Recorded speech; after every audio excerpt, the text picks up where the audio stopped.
사무엘하 2장 말씀을 보겠습니다. 12절부터 32절까지 꽤 긴데요. 16절, 17절 두 절을 먼저 보겠습니다. 16절, 17절 시작. 각기 상대방의 머리를 잡고 칼로 상대방의 옆구리를 찌르매 일제히 쓰러진지라. 그러므로 그곳을 헬갓 핫수림이라 일컬었으며 기브온에 있더라.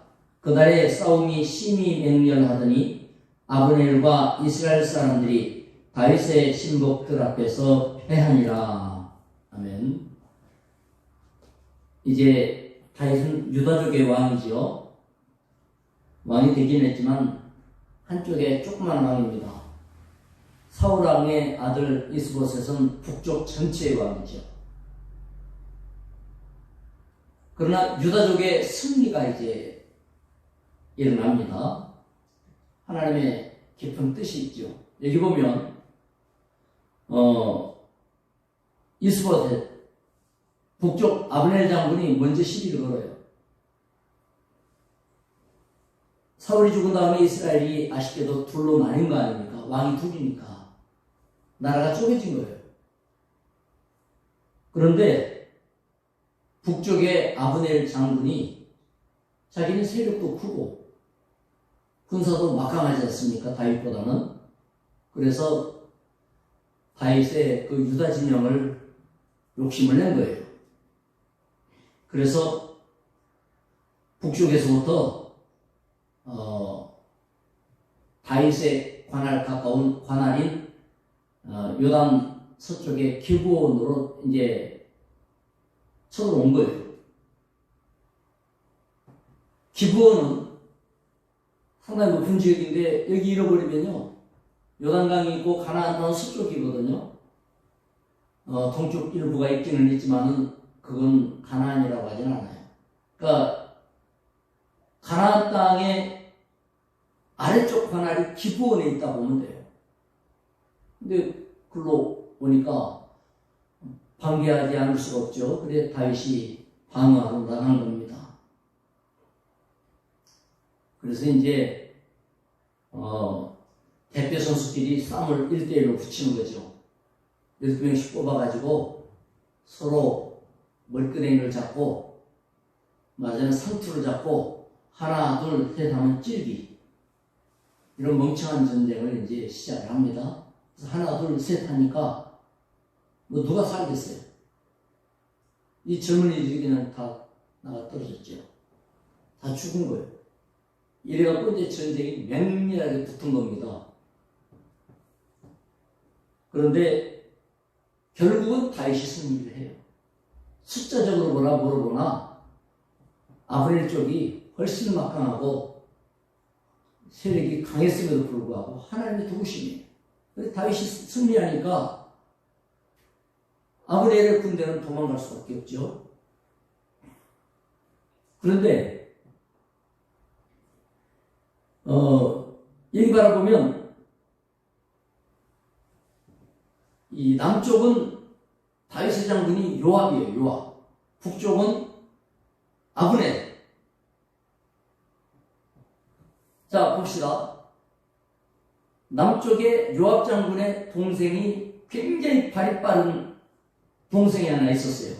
아사엘이라고 그래요. 아사엘. 이 아사엘이 발이 빠른데 다윗 쪽이 이기니까 북쪽이 도망갈 거 아니에요. 도망가서 쫓아갔죠. 다윗 쪽에서. 그런데 요압도 도망을 가요. 적장만 잡으면 되는 거 아닙니까? 아니죠. 아브넬이 도망가요. 그러니까 요압 동생 발 빠른 이 아사엘이 나이가 젊은데 뒤를 맹렬하게 추격을 합니다. 요압이 도망가면서 뭐라 그럽니까? 아사엘아. 아니, 또 요압이네. 아브넬이 도망가면서 뭐라 그럽니까? 아사엘아. 네 형하고 요압하고 나하고는 잘 아는 사이다. 비록 적장들끼리 이기는 하지만 내가 널 죽이면 되겠냐? 그만 쫓아와라. 아사엘이 쫓아가면서 아니 도망가는 주제에 지금 나보고 죽을 걱정하면서 쫓아오지 말라는 게 말이 되는가요? 이러니까 더 열심히 쫓아가는 거예요. 우리가 잘 알아야 됩니다. 뭔가 잘 풀릴 때도 늘 경각심을 가져야 되는데 된다 싶을 때에 그냥 풀려버린 거죠. 이제 쫓아가요.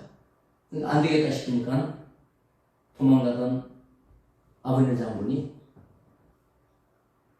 그 자리에 딱 서면서 창을 들고 뛰다가 창 나를 뒤쪽으로 해갖고 딱 서버리는 거예요. 그러니까 쫓아오던 남쪽의 요압 장군의 동생 아사엘이 그 창에 찔려가지고 죽어버린 거예요. 이게 이제 다윗 쪽의 전략 미스지요. 요압 장군이 웬만하고 중단시켜야 되는데 끝까지 추격하라 뭐 이렇게 됐었던 것 같아요. 그러나 어쨌든 승리는 다윗 편에 돌아갔어요. 우리가 알 건 뭡니까? 지금 북쪽에서 다윗을 잡으려고 기본적으로 쳐들어올 일이 아니거든요. 왜냐하면 하나님의 뜻이 다윗에게 있음을 북쪽에 다 알아요. 다만 현실적으로 세력이 자기들이 클 뿐이에요.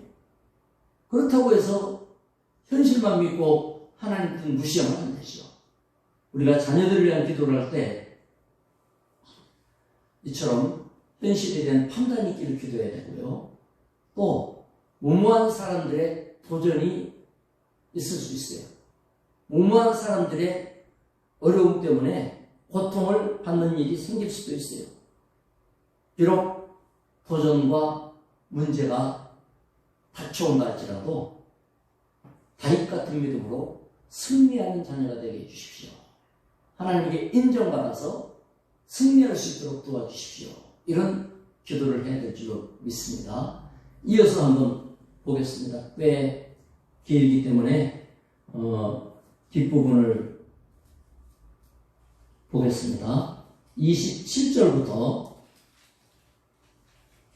32절까지 같이 읽겠습니다. 시작.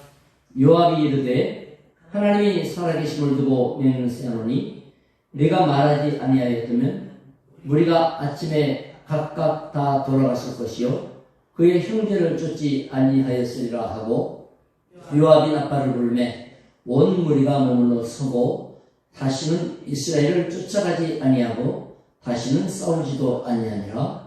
아브넬과 그의 부하들이 밤새도록 걸어서 아라바를 지나 요단을 건너 비드론 온 땅을 지나 마하나임에 이르니라. 요압이 아브넬 쫓기를 그치고 돌아와 무리를 다 모으니 다윗의 신복 중에 19명과 아사헬이 없어졌으나 다윗의 신복들이 베냐민과 아브넬에게 속한 자들을 쳐서 360명을 죽였더라.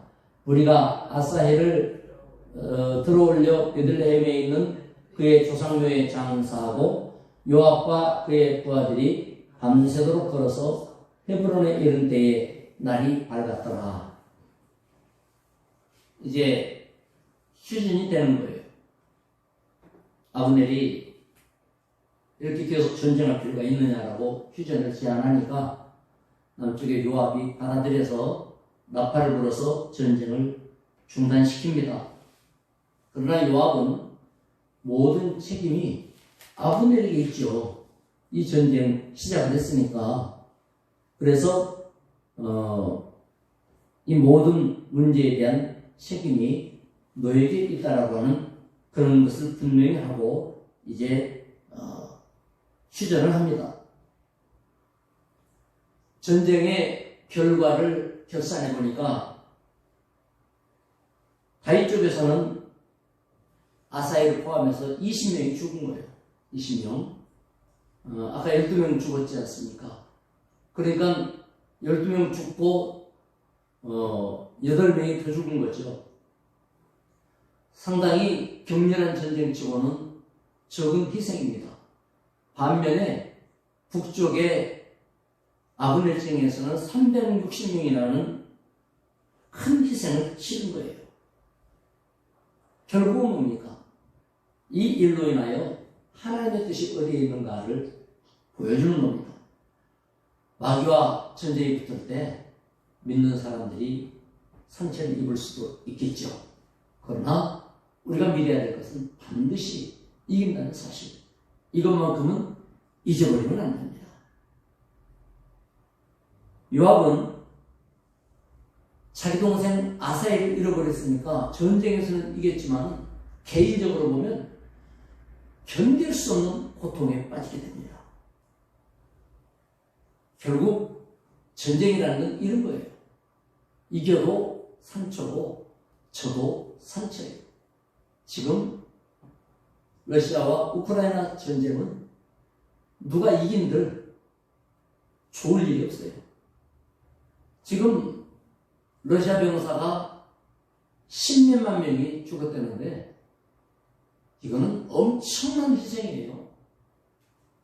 그리고는 7만 명이 살던 도시 돈바스 뺏었다고 거기 7만 명 살던 도시 피난 다 가고 텅 빈 땅이에요. 아니 그거 뺐는데 쳐들어가서 첫날 1시간 만에 뺏었다 하면 승리다라고 할 수 있지만 1년에 12만 명, 13만 명이 죽으면서 텅 빈 땅 조그만 도시 하나 뺏어가지고 이겼다 지금 그렇게 하고 있지 않습니까? 이거요 전쟁을 해가지고 이겼다 해봤댔자 그건 이긴 게 아니에요. 우리는 이 땅에 살면서 교회 안에서나 불신자와도 전쟁은 참 하면 안 되는데 상대가 전쟁을 걸어올 때는 안 할 수 없잖아요. 또 항복할 수는 없잖아요. 하면 이겨야 되는 거예요. 이 두 가지 원칙이에요. 하나는 전쟁은 하면 안 된다. 어제 말씀드렸지만 안 싸우고 이기는 게 최고다. 그런데 전쟁은 하면 안 돼요. 그러나 두 번째, 전쟁을 하면 이겨야 된다. 이기려면 어떻게 해야 돼요?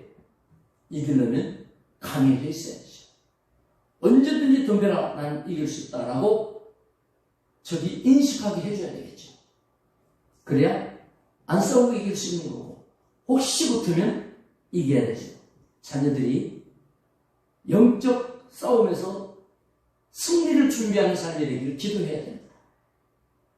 그리고 인간관계에서 대결을 할 필요는 없지만 자기가 하고 싶어서가 아니라 악한 자에 의해서 그런 문제가 일어난다고 하면 반드시 승리하는 자녀가 되게 하여 주옵소서. 믿음으로 이겨야 돼요. 하나님은 내 편이시다라는 결론을 경험하게 만들어줘야 되겠죠. 그래서 이 같은 일들이 자녀들 위에도 일어나고 우리의 삶에도 언제 일어날지는 모르지만 일어날 수도 있는 거예요. 영적으로는 언제나 전쟁을 해요, 우리가. 그러나 육신의 삶 속에서는 전쟁은 안 되지만 갈등과 염려가 있을 때에는 화목하기를 원하고 또 마귀 사단의 역사가 일어났다고 하면 반드시 이겨나가야 되고 특별히 이 믿음은 이 승리는 하나님의 인도하심과 하나님의 보장으로 이기는 승리여야 된다. 이런 축복의 기둥들이 세워지는 것이 매우 중요합니다. 하나님께서 우리와 자녀들 앞날을 열어주시되 예기치 않은 갈등이라든지 문제에 빠질 수도 있고 곤란한 지경에 빠질 때도 있을 거예요. 그래서 어떤 경우는 다 때려치고 싶다든지 그냥 이제는 그냥 쉬고 싶다든지 모르겠다든지 이런 비관적인 마음, 절망의 마음을 가질 수도 있을 거예요. 그럴 때면 다윗이 일어났던 것처럼 성령의 인도하심으로 일어날 수 있도록 그래서 결국에는 이렇게 자리를 잡고 안착을 하고 승리에 나갈 수 있도록 기도해야 됩니다. 앞날의 장애와 역경과 시련이 온다 할지라도 그 문제로 더 강건해지고 하나님이 내 편이시다라고 하는 경험을 하도록 이 축복이 축적되도록 그래서 당당하게 주의 영광을 드러내는 삶이 되도록 자신과 자녀를 위한 기도가 힘있게 응답받기를 축원합니다. 기도하겠습니다. 하나님 아버지 감사합니다. 이스라엘이 나뉘어져서 왕이 둘이 되었습니다. 그리고 갈등이 일어났습니다. 분명히 하나님의 뜻이 어디에 있는지 다윗에게 있다는 사실을 다 알면서도 도전은 일어났습니다. 우리 자녀들이 하나님 편에 서길 원합니다. 아버지가 붙드시는 자녀가 되기를 원합니다. 우리 자신도 붙들리기를 원합니다. 문제 역경 가운데 믿음으로 승리할 수 있도록 경험을 하게 하시고 축적하게 하셔서 아버지께 쓰임받기 원합니다. 앞날을 활짝 열어 주시옵소서. 날마다 열림으로 인생이 열리며 믿음이 열리며 주의 응답이 열리도록 인도하여 주시옵소서. 예수님의 이름으로 기도드리옵나이다. 아멘. 각자 기도하시기 바랍니다.